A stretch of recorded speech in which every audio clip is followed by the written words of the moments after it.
Welcome to the radio Wasteland. Hello, my darling.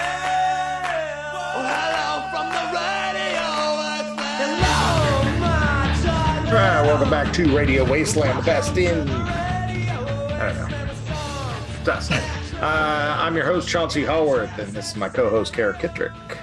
Hello. Kara, have you brought some news for us today? No, I don't have any news. Everyone does news. I mean, there's the Buffalo thing, which, yeah, we should talk about it later, but we always do the news. Lots of people do the news. Who cares what You brought us anything interesting today? Yeah, I got some questions for you. I feel For me like we should personally? hash this out. Yeah, for you. Oh, God. Okay. So number one, Uh-huh. thinking about eldritch abominations. Wait, A lot what? of them are eldritch abominations. Okay. Your Cthulhu, your Yog-Sothoth. A Yeah. lot of them are like fish or squid or whatever, because Lovecraft was terrified of the sea. Mhm. You're imagining an eldritch abomination from scratch. What's it like? Oh, yeah. So that's one thing that I really love about Lovecraft is like, even his descriptions, you know, people kind of filled in a lot of the blanks because a lot of it was Yes. like looking at it will make you go bad. So Mhm. yeah, there's a lot of bat wings, there's a lot of tentacles, and there's a lot of critters that look like flowers. If I were Yes. to look at something and think that's the most horrific eldritch abomination that would like potentially make me go mad. Right. Yeah. But also, Do you just have like an if answer you for were this? no, not necessarily, Oh, okay. but just like if you were kind of approaching, you know, I wanna create a monster here that's so scary that like how would you approach it?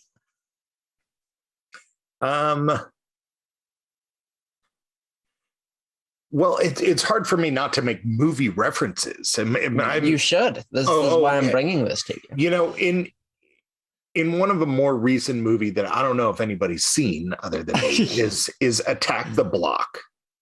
Have you ever seen a movie called Attack the Block? I've never even heard of it. Okay, it's a British movie from before the new Star Wars movies because the guy who plays Finn in the new Star Wars movie Oh yeah. Yeah. was in it. And it was about a bunch of poor kids in London. And they just happen to stumble upon an alien invasion before anybody else does. And what these aliens are is it's like a furry bear, like a big sort of matted furry bear with glowing blue teeth.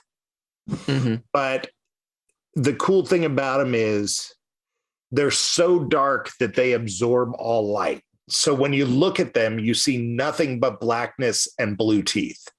Oh, that's So cool. it can be Yeah. like daylight out, or it can be totally nighttime out, and all you're seeing is basically like, what's it called? Like carbon black or whatever, that the totally absorbing. Vanta Black. Yeah, that's it.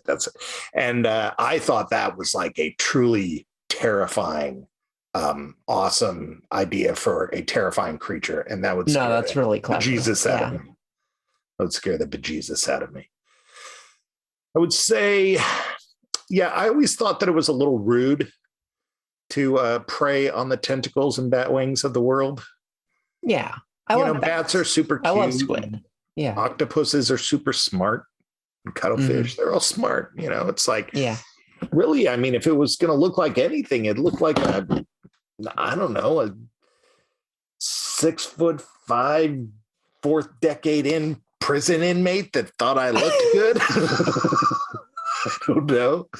Yeah, it'd probably be something like that. And I don't mean the stereotypical joke of that, but it would probably be something like the end of Ghostbusters, where you sort of like choose your own thing and like thought of the stay-puft Marshmallow Man. You know, it'd probably be like choose your own thing, and then somehow they take the thing that you love and make it. Well, you know what that is.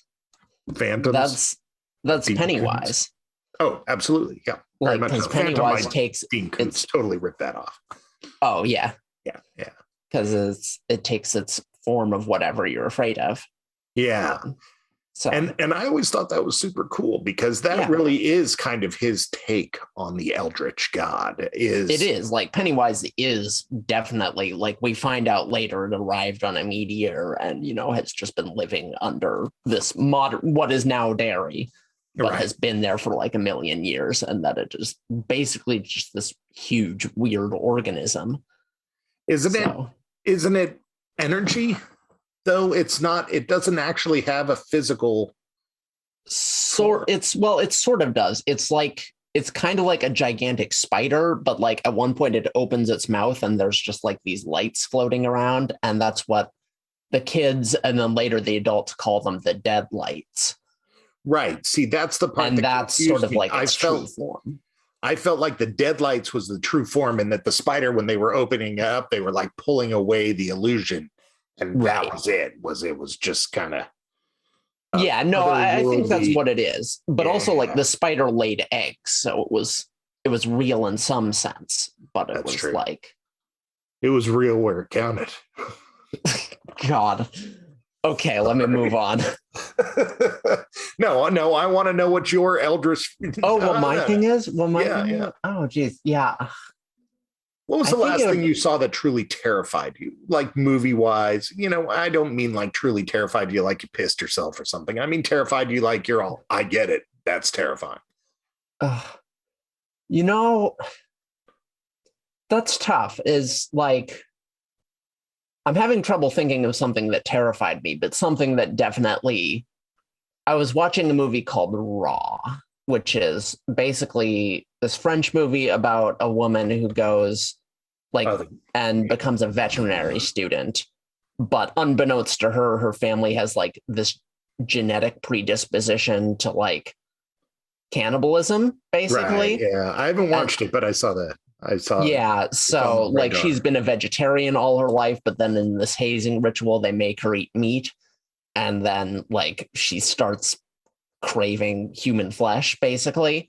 And so there's this one scene where her sister, it's this whole thing. Suffice to say, she accidentally cuts her finger off in accident.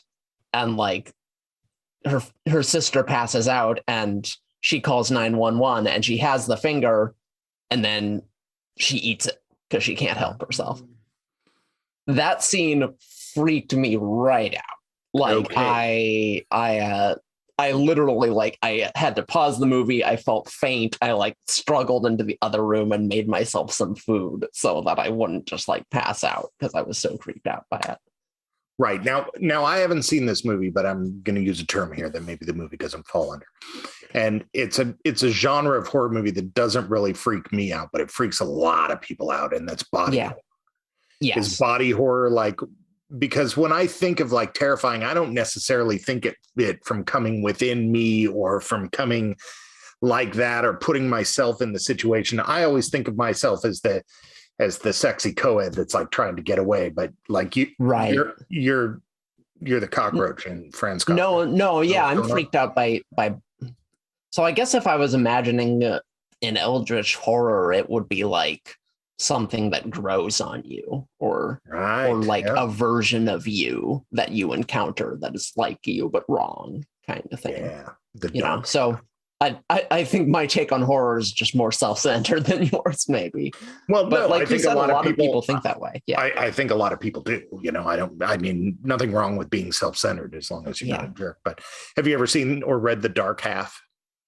No, I haven't. That's the one you want then. That's Stephen King, The Dark Half.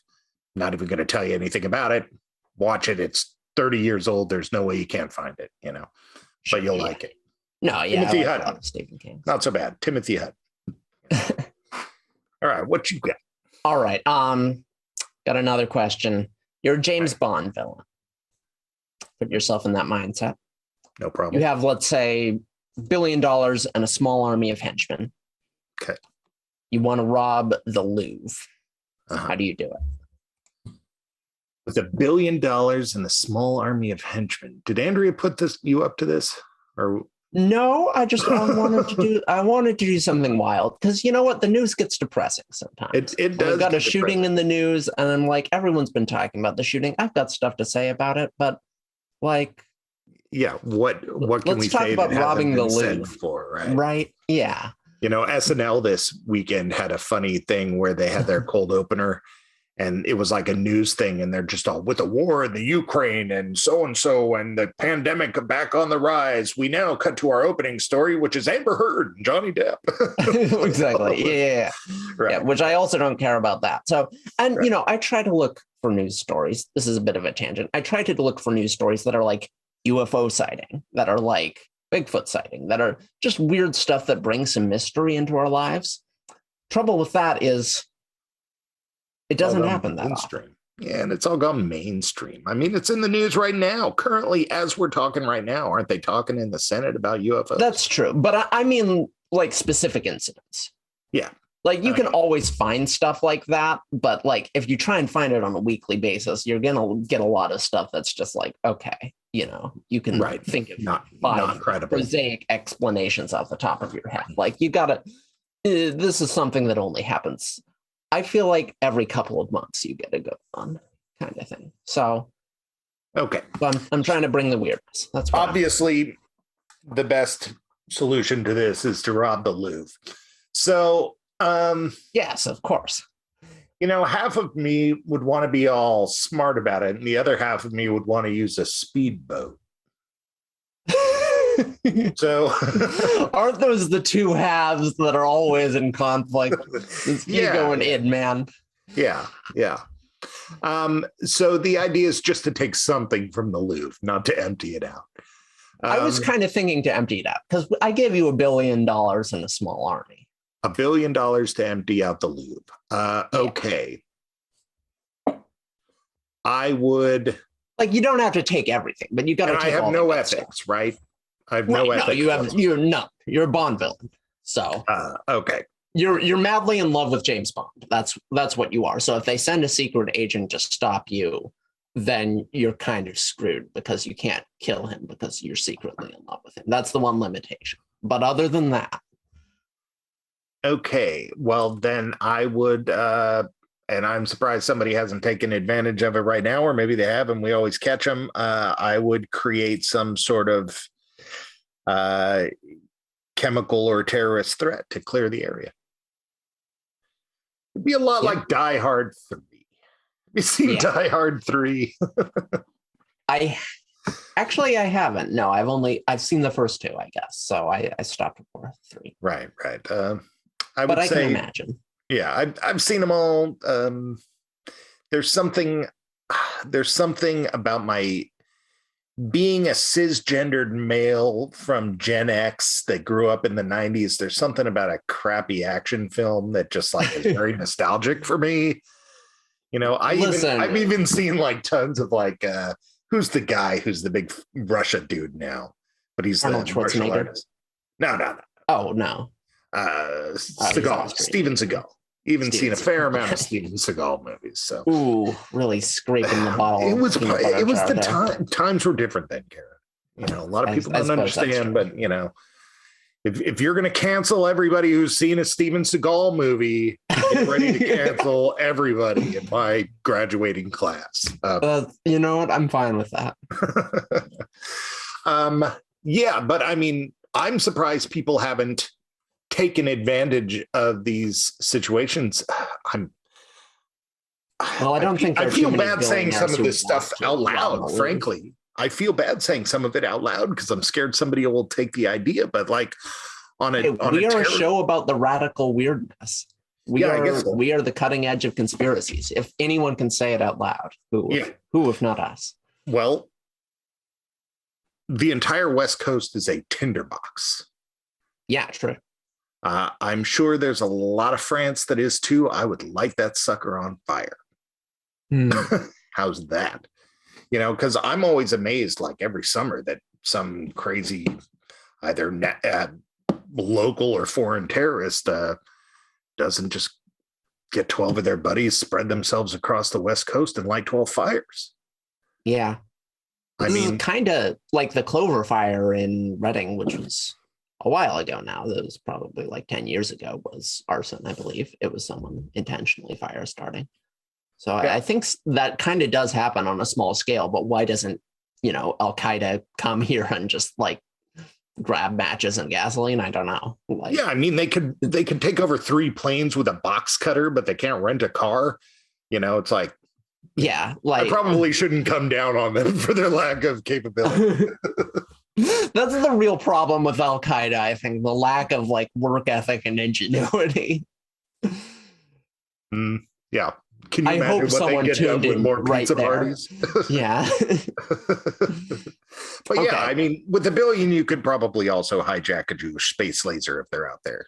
Seeing Right. we're talking about the weird dude. No, that is a super interesting answer though. My one problem with it though is like France is in like the Louvre is in the middle of Paris, so like it's not like there's, it's not like it catches the way like Reading does. It's No. area.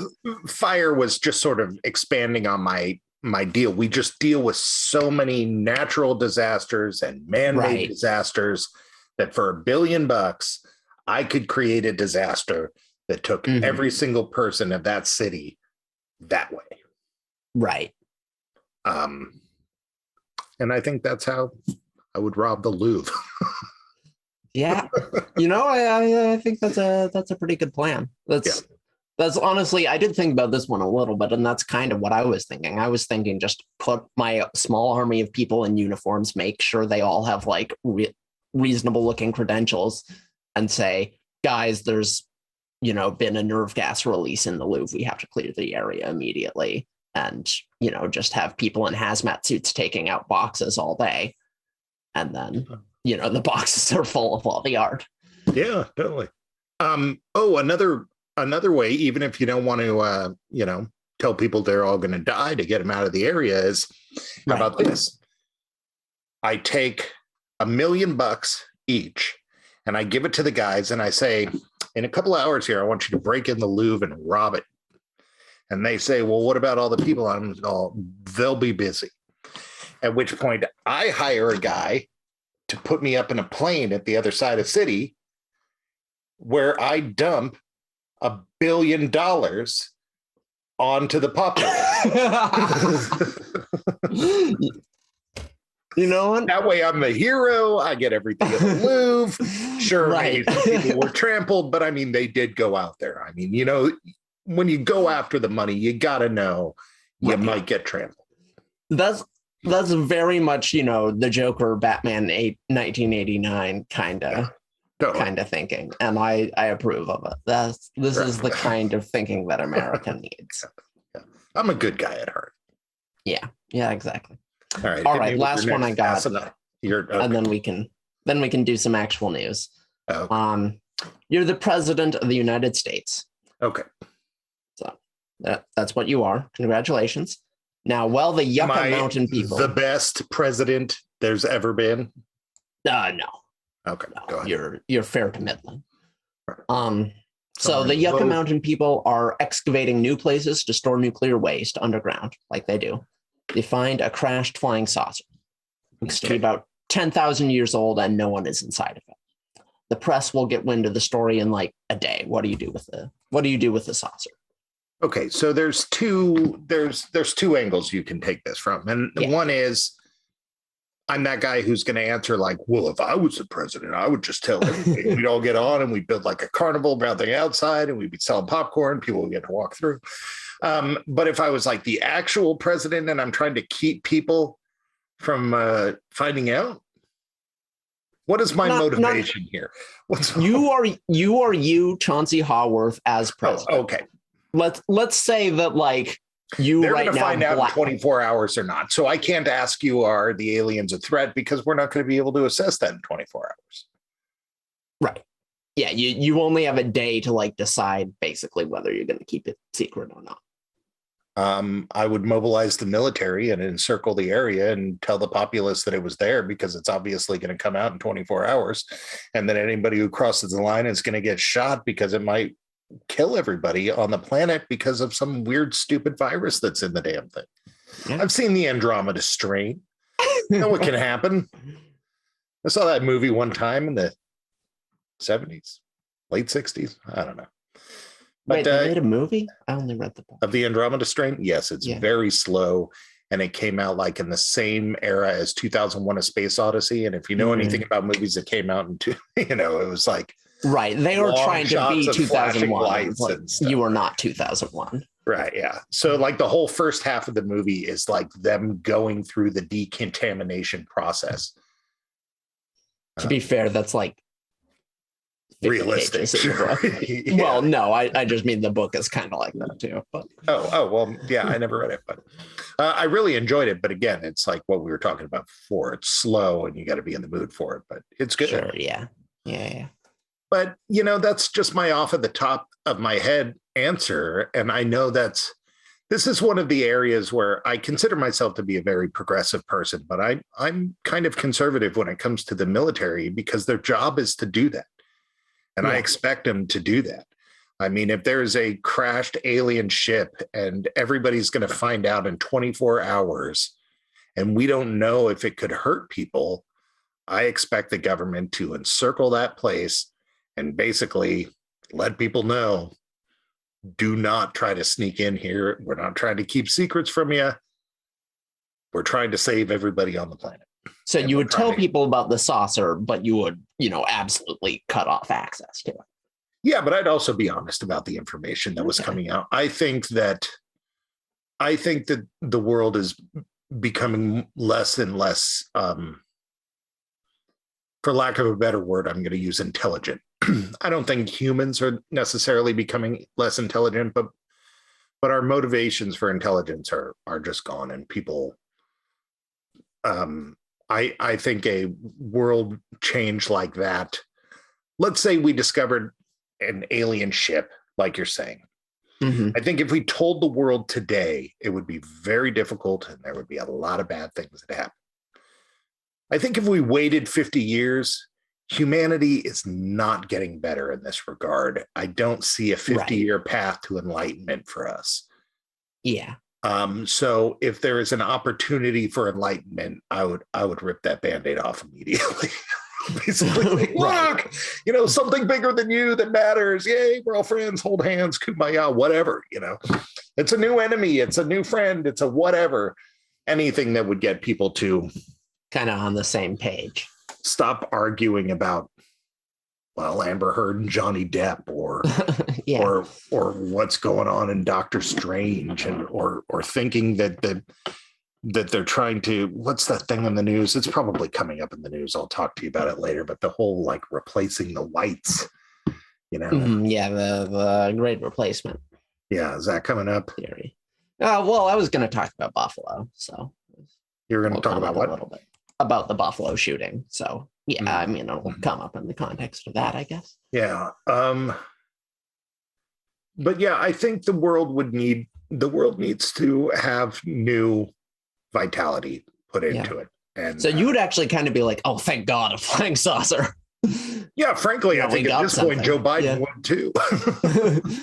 Well, yeah, you know what? I think here's the way that he can still do well in the midterms. Right. Yeah. Oh my God, a flying saucer. Run that way. The good thing about that is you don't even need a flying saucer. You just have the military encircle some mountain. Right. You kind of do need one though, because they would leak super fast if there was just no flying saucer. The government leaks thing that leaks a lot. I do have this political question to ask. Yeah. Why does it flip-flop back and forth so much? So I tend to vote liberal. Sure.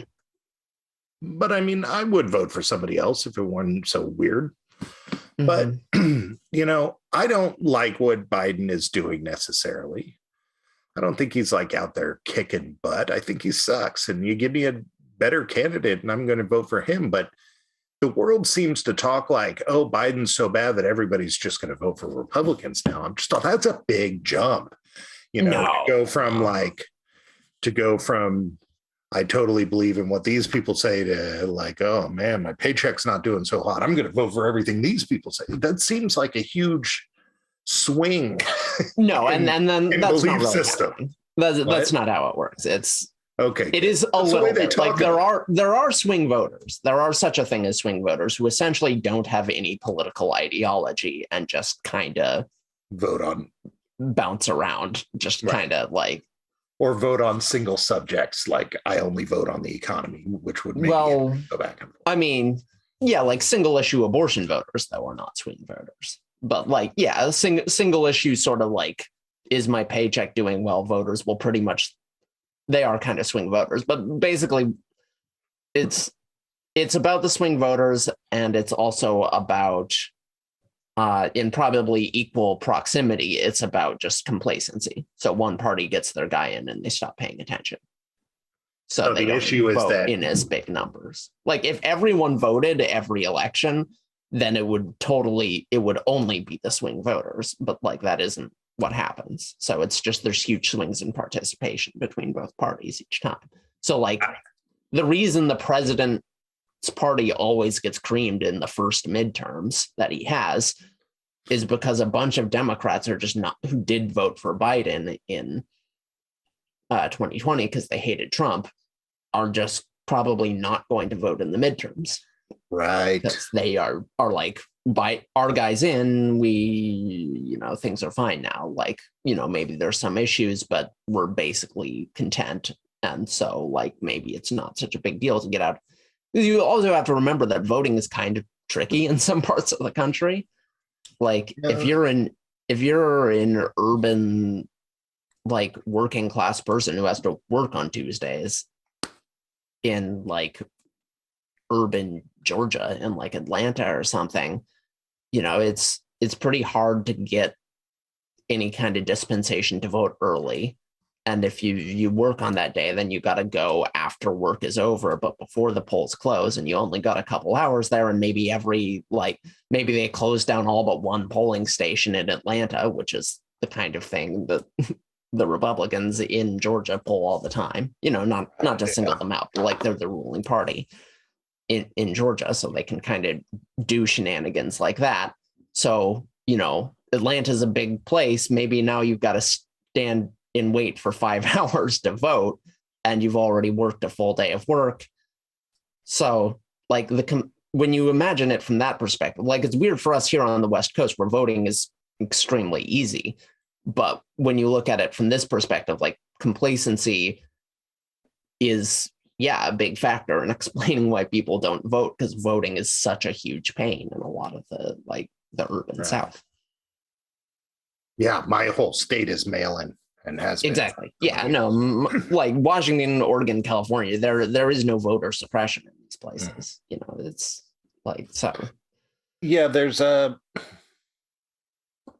so I guess I would say this as a person who religiously votes in every election.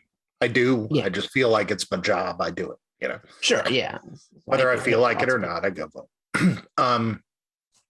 As a person who votes religiously in every election, I guess my message to society would be, to every jackass that I run into, if you don't vote in every election, I think it's time to tune down the rhetoric, because be it right or left, I run into a lot of people who have a lot of passionate feelings about this stuff. And given the voting numbers, I don't think they're all voting all the time.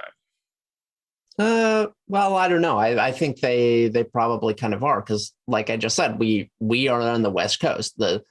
When you look at where the like big bubbles of non-voters are, it's extremely economically dispossessed people in the Southwest, in the South, in the Midwest. So if you're looking like where are all these people who aren't voting, well, you're looking at mostly also like university students, people living on reservations, people living in just really small towns in the middle of nowhere. Like, I think probably most of the people you're interacting with who have really fiery rhetoric, I think they all probably are voters. Like, unfortunately, I can't ask. You probably don't meet a lot of non-voters in your life. It's just they're out there. Right. Unfortunately, I can't ask them because, for one, if I were to ask them, they would think I was being a smart ass jerk, and it would cause a problem. But right. But for two, nobody would answer honestly. Exactly. If they did. Yeah. All right. Hit me with some of that good stuff. Okay, let's get into the news here. So in Buffalo, looks like a far-right racist went to a supermarket and murdered a bunch of black people because he believed in this nonsense great replacement theory and had been radicalized online by other large groups of white supremacists. He released a manifesto saying why he did it, which attests to all of this, and taped a racial slur to his gun. So in the last 10 years, 450 other people have died in politically motivated mass shootings, 55% of which were perpetrated by white supremacists, another 20% other white ring, another 20% Islamist, and 4% left wing. And so that's kind of what we're talking about here. So another one of those happened. I'm going to defend conservatism from 10 years ago. I'm not going to defend it now. There's too much crazy rhetoric going on. And don't get me wrong. Yeah. People on the left, you got too much crazy rhetoric going on too. But people on the right, I mean, you guys have dialed up the crazy to a wild level. But I think one reason why that happened is because conservatism, it's kind of in the name, make America great. They want to stay a certain way. They want to have their established traditions and stuff like that. And I think that I think it draws in a lot of people that aren't necessarily politically minded as much as they are terrified of any sort of change at all. Yeah. So I think that's how they corrupted their party. And I feel the need to throw this in. I have a lot of conservative people in my life that I love very much. A lot of them are old family members, but there's a few young ones too. But this is absolutely ridiculous. And when I hear the news talk about it, they're just like, here. Okay, I'm just stumbling my way through this. I'm going to get the part out that irritates me the most. This whole white replacement theory. Yeah. This part. No, it's insane, right?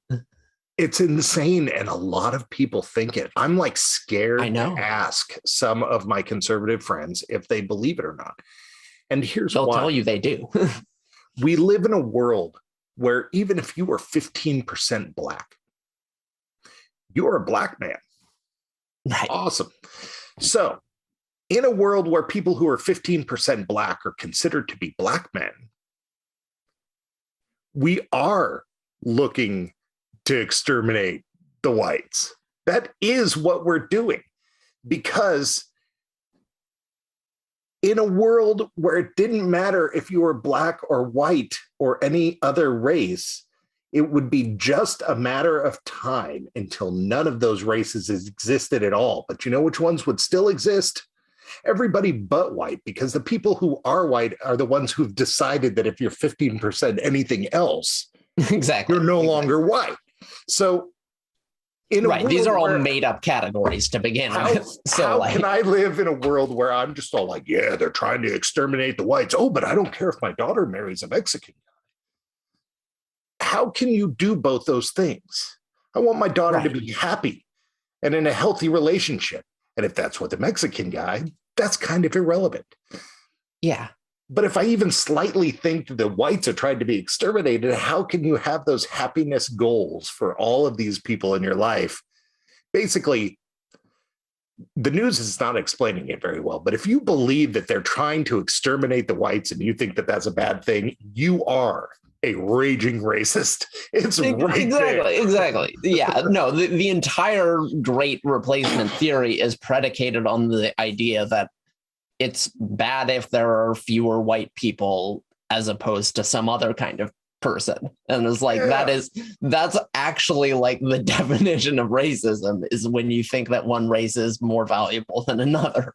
You can argue about all kinds of things. You can argue about structural racism. You can argue about is this ordinance, well, maybe it's not being maybe the people who want to keep it around don't want to keep it around because it's racist, but it's good. It's just good for them. There's no malice, maybe it's just kind of accidentally bad for black people. You can argue about all that kind of racism.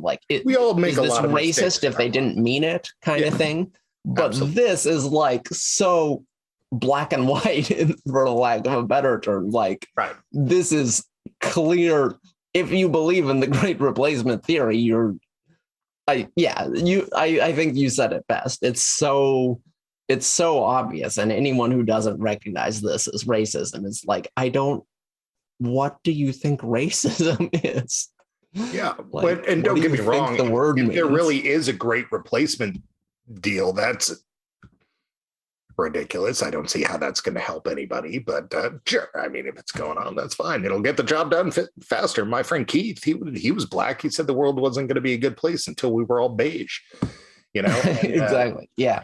you know, maybe they're right, but it's so irrelevant. You know, being a person that's adopted, my wife and I had the 23andMe.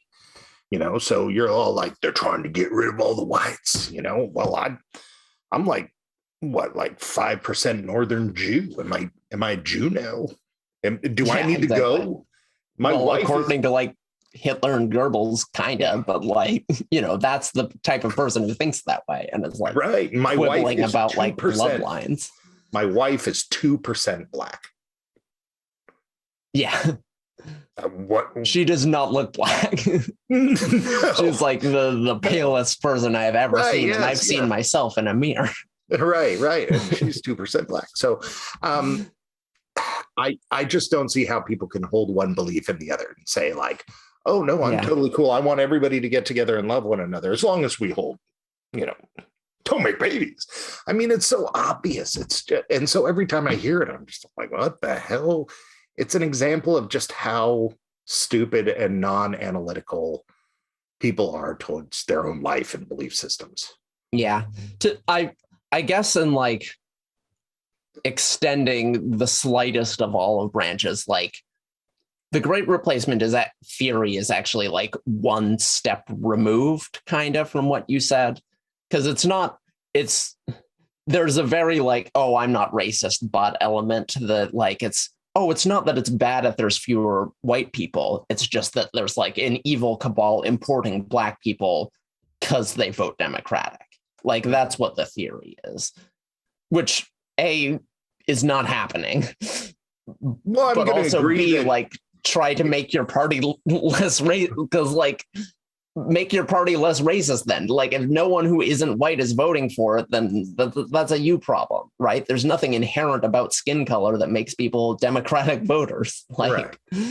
you know. And I think we can all agree historically importing black people is not good. Yeah. You know, because I mean, so when you put it like that, absolutely, it's absolutely horrific. But that's not.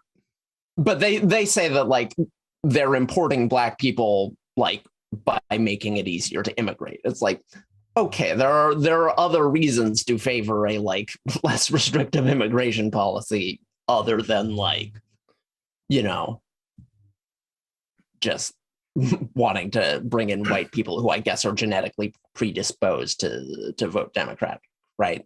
Like, no, the theory falls apart on a bunch of levels, but there's different echelons of the theory. It's like QAnon. Like there are some QAnon believers who are this level of crazy, and there's some QAnon believers who have like gone even to the deeper levels. Like, and it's the theory has the same name, but it's a crazier version of it. So there is definitely like the out and out racist version of the Great Replacement theory. And then there's the version that is like also just as racist, but you have to think about it for 2 seconds to like realize why. Right. Yeah. Well, I have some thoughts down this line a little further, but did you have anything to throw in on this kid who did this shooting?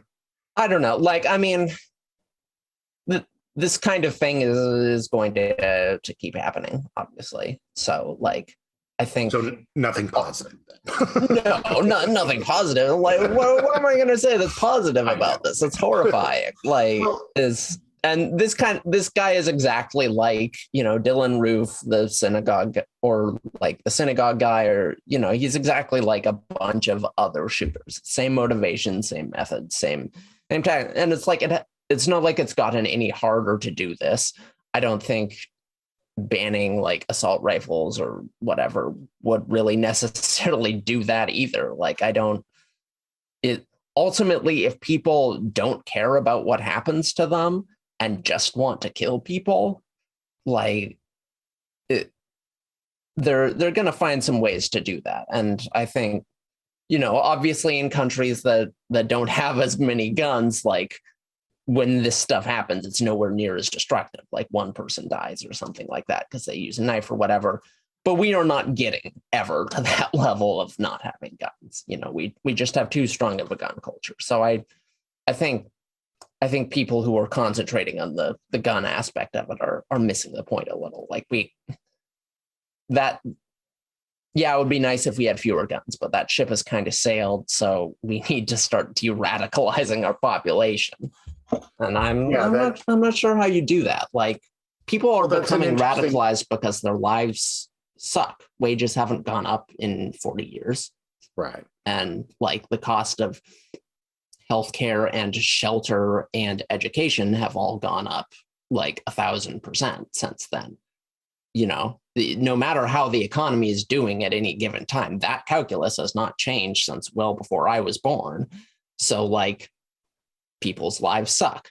They are going to continue to suck until someone changes that, and people are going to continue to radicalize because people want more change when their lives are worse. Like that's not a hard equation to understand. You know, the news is bringing up an interesting point. I don't know what's going to come of it, but some Republican was on there, and them being Republican makes it the interesting point. And he was bringing up that instead of focusing on the guns and get rid of the guns, as is often the case, they tend to go with the mental illness side. Yeah. Which I'm all for. I'm all for. Sure, you want to put money into mental illness? We need that. Yes. But that's not going to stop the shootings. But he brought in a different argument, and that was apparently this kid had threatened his school a year prior to do a murder-suicide shoot up at his school. And then this happened. And so for a Republican to bring that up, I thought that was interesting because that would lead to some sort of, well, we should have tracked this guy somehow in the police system, in the criminal system. Right. Yeah. Seems to be the implication of that statement. And that's normally something they're quite opposed to. Yeah. I mean, I agree with that in the abstract. And I've kind of heard that argument before with relation to shootings, because like Elliot Rodger, the guy who shut up Isla Vista, which while I was there, which I bring up only because like this is the reason I know kind of the details of what happened. Otherwise the shootings all kind of blend together for me, but like I kind of know what went down in that particular one. Whatever, because I was there. I mean, that explains that, but it doesn't explain the hat you're always wearing that says my school got shut up and all I got was this stupid hat. Well, that's for clout, Chauncey. You know, that's for clout. But anyway, well, what was I even talking about? No, but like he released a threatening video online and the day before, and the police came. And he had made other threats in the past, and the police came and were like, hey, buddy, what's going on? And he basically said, oh, it was a joke. And like, yeah, they didn't believe him, but also people have civil liberties.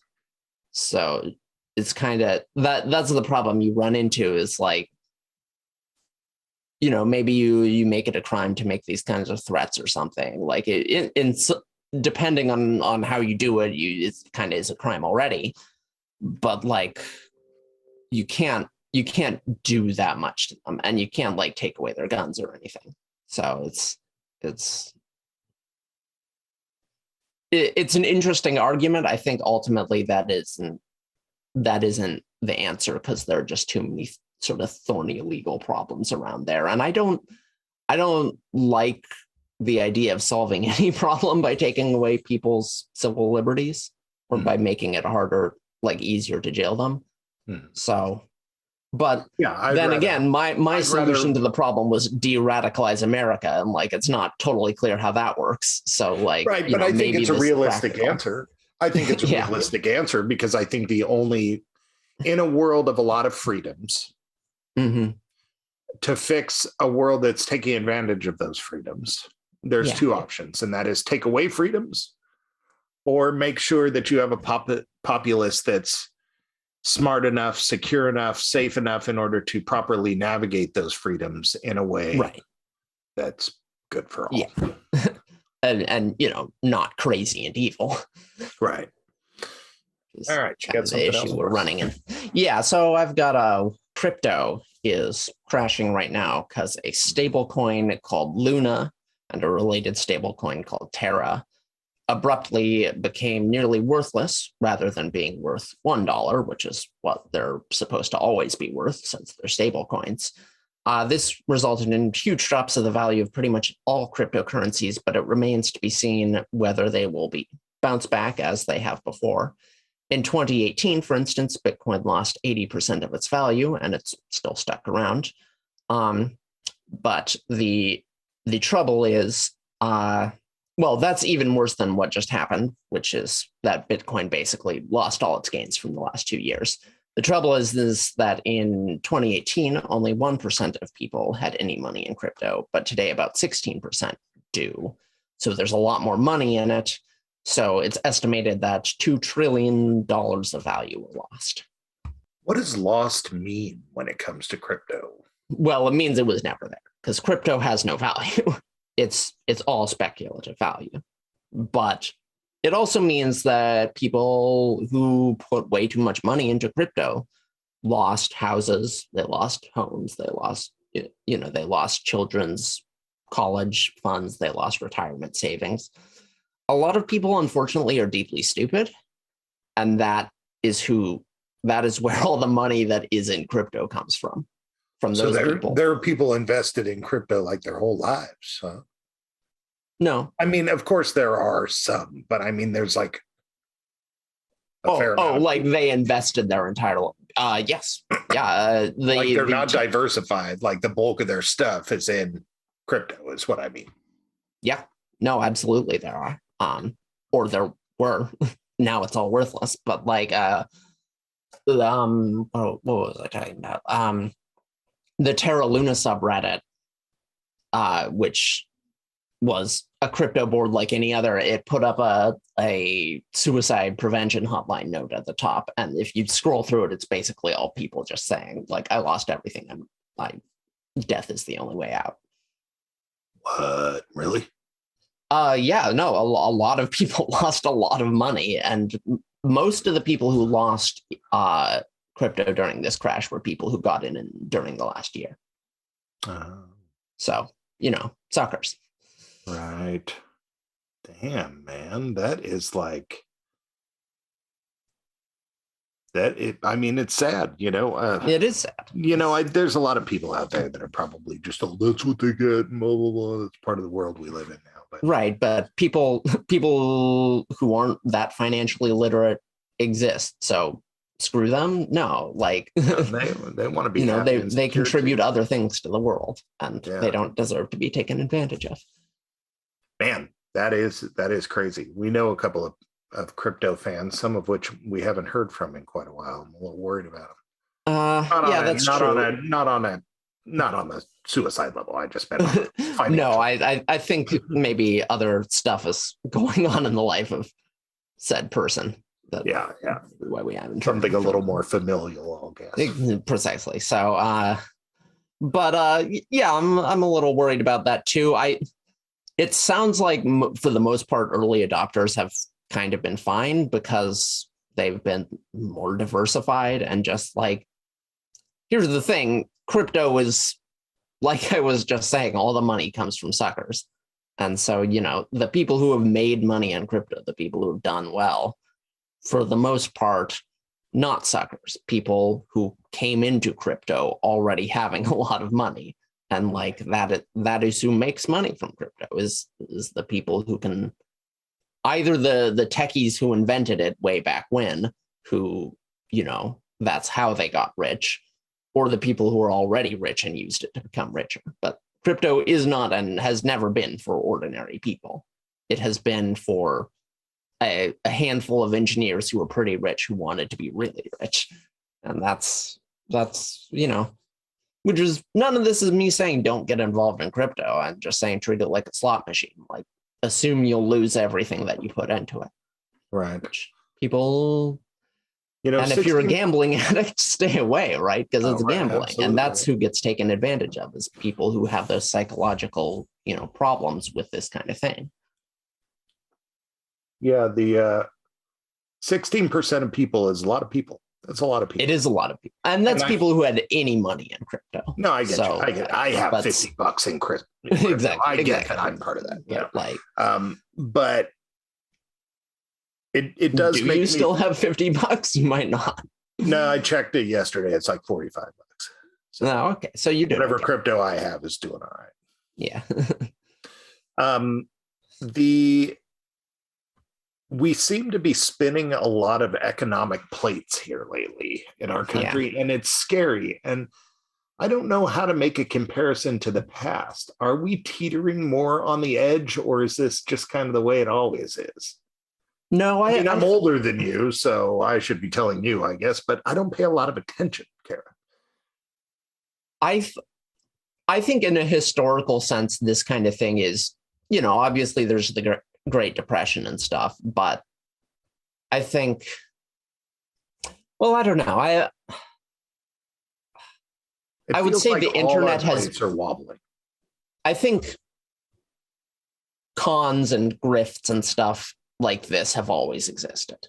I think, the creation of the financial world was a tool that allowed ordinary cons to become like the Great Depression, which kicked off, World War II, right? Is kicked off the Nazis coming into power, kicked off all kinds of horrifying things. So like, I think the creation of the financial world way back when, well over a century ago, changed the nature of grift from something that like affects a person or a village or something to something that can affect the entire world. I think we've seen a similar sea change with the internet. Like now grift is incredibly efficient because you can just identify suckers from their social media. You can and automate the process. Right? Exactly. You can send out bots to find, here are indicators of people who might be highly prone to being scammed by me. Find me 50,000 and let me spam them with, an exciting new opportunity. So also, do you have an iPhone or an Android? I have an iPhone. So the deal with the viruses for iPhones and Androids, Macs and Windows. No, I don't. Well, what is the deal? Most viruses are written for Windows. Right. You are much more apt to get hacked on a Windows machine than a Mac or an Apple machine.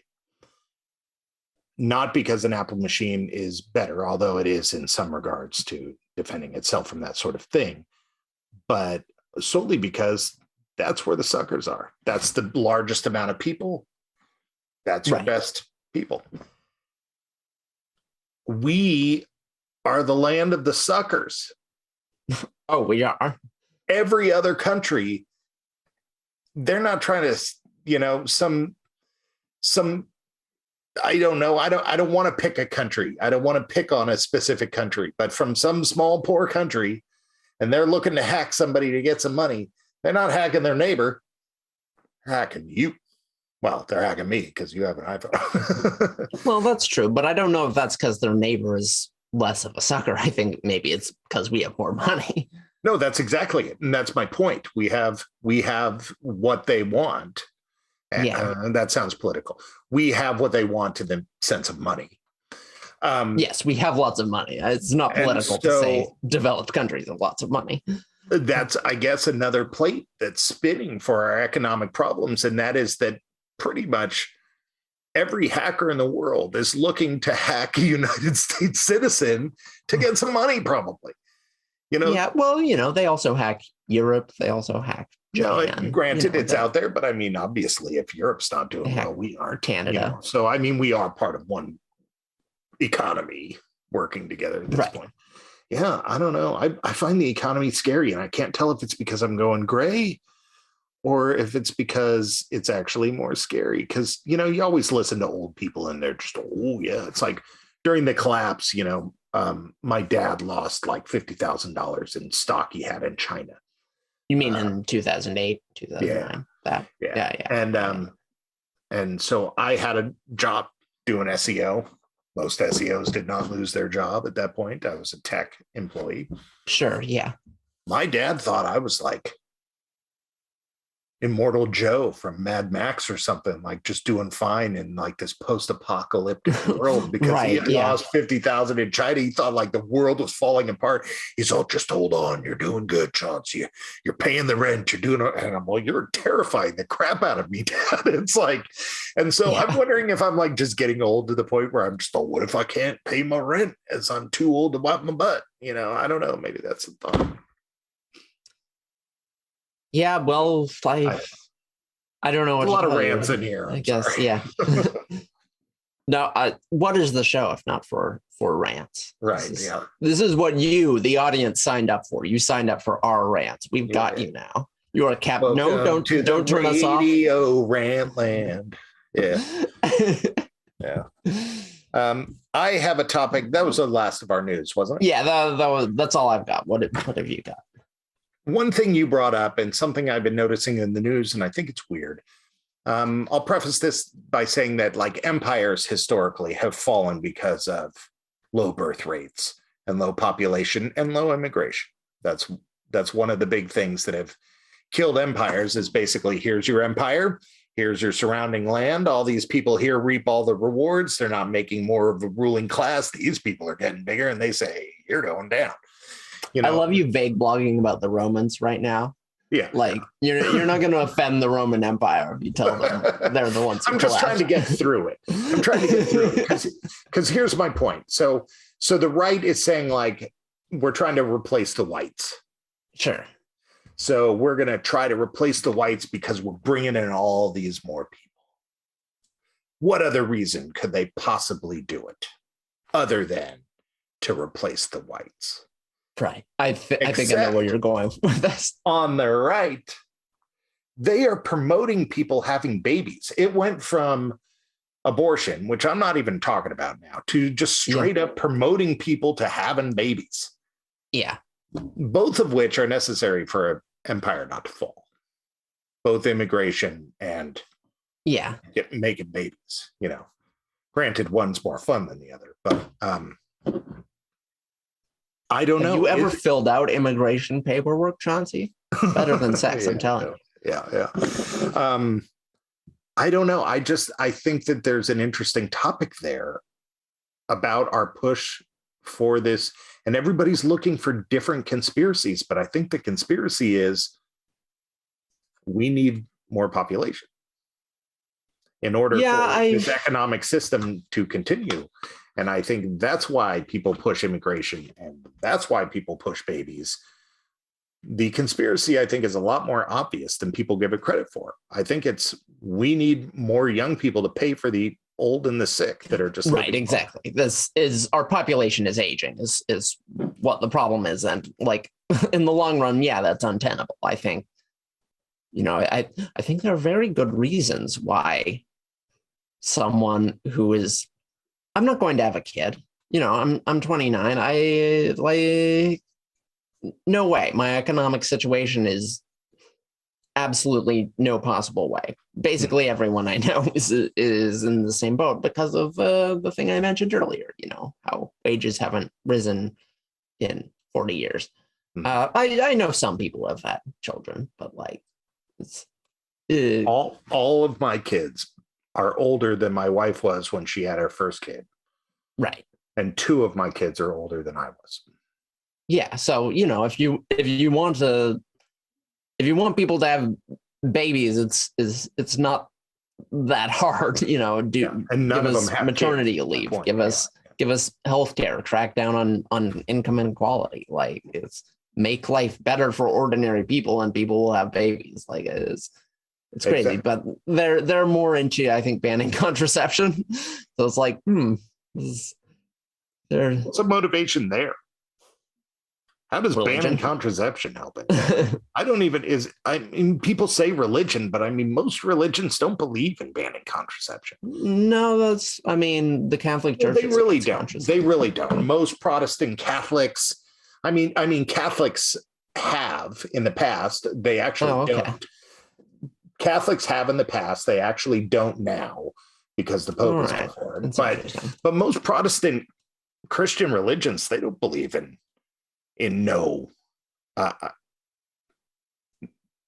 no contraception. They don't believe in that.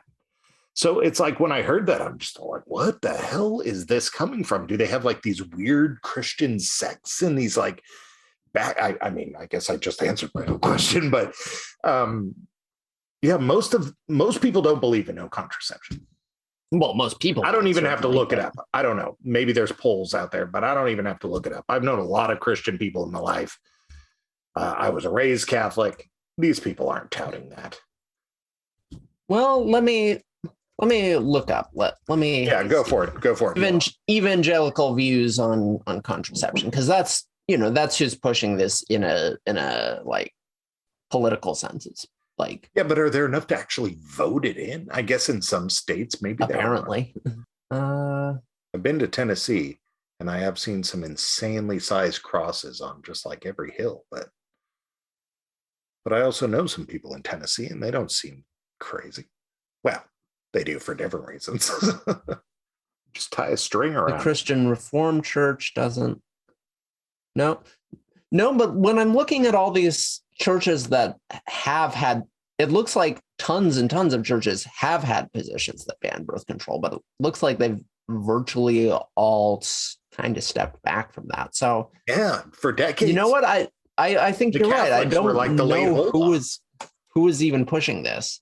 Yeah, but like clearly there are some people who are really into this, because some elected officials are really are trying to pass laws like this. So like, I'm not. Well, that's what brings me back to a population agenda by the government that maybe isn't made as clear as possible. And people are pushing it in their own different ways, knowing that if they succeed on the population growth, they'll be the hero.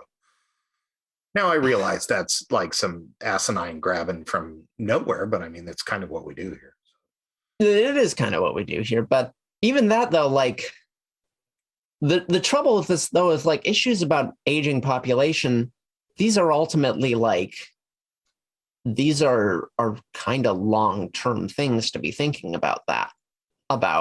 And like, our government has consistently, basically every government has shown that they have a very hard time with anything other than short-term thinking. So like, I have a hard time believing there's any conspiracy that is particularly interested in population growth. What I always hear is, there was some senator talking about like the domestic supply of white babies, which first of all, horrifying. Second of all, our adoption. There's not enough, or there's yeah, that's what he was talking about this in the context of Roe versus Wade. Like we got to have more people carrying babies to term, but like our adoption process is kind of an industry that needs a steady supply of babies to keep going, and it's a big industry. It's there's supply and demand. There's a lot of money in it. Yeah, so well, that's I wonder if that isn't maybe part of it too. The need of more white babies for adoption. Yeah. That's an interesting angle to take it from, especially for supposed businessmen, because if I had a big stack of white snarfblats and a big stack of brown ones, yeah, and I'd sold out of all my white ones, you know what I would do? I burn them. I burn the brown. No, what I do is you create a need. You create a desire. You got to start your marketing the brown snarfblats. Right. I mean, how hard is that? I mean, in a world of raging racists, I mean, I think it's pretty hard, Chauncey. Yeah. But part of the reason why this is so difficult for me is because I am adopted. I actually didn't know what I was up until like a year ago. So it's like throughout my entire life, I've known that I can make some racist jokes, but I can't be too racist because I have no idea what I'm going to find out in the future.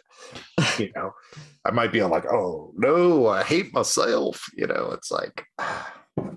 This is a real Puddinhead Wilson situation there, Mark.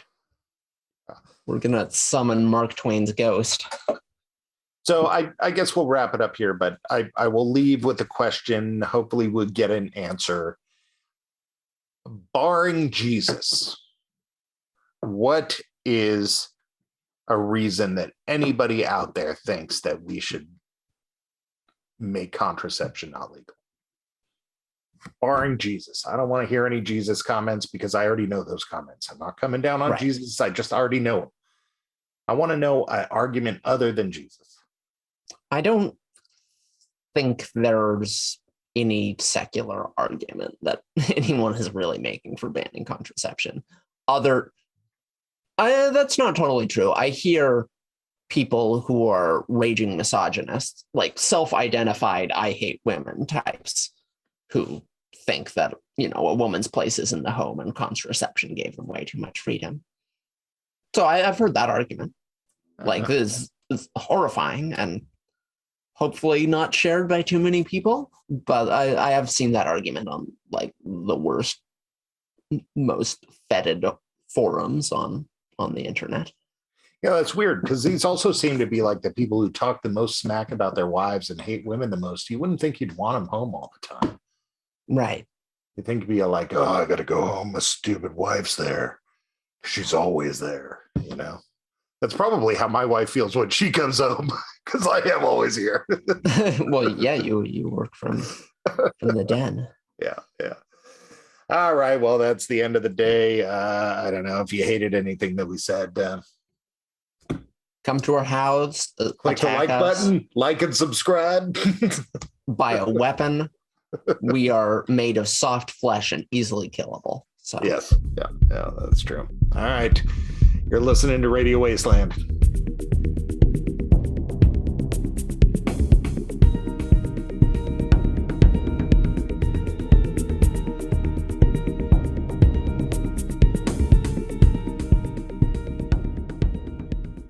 All right.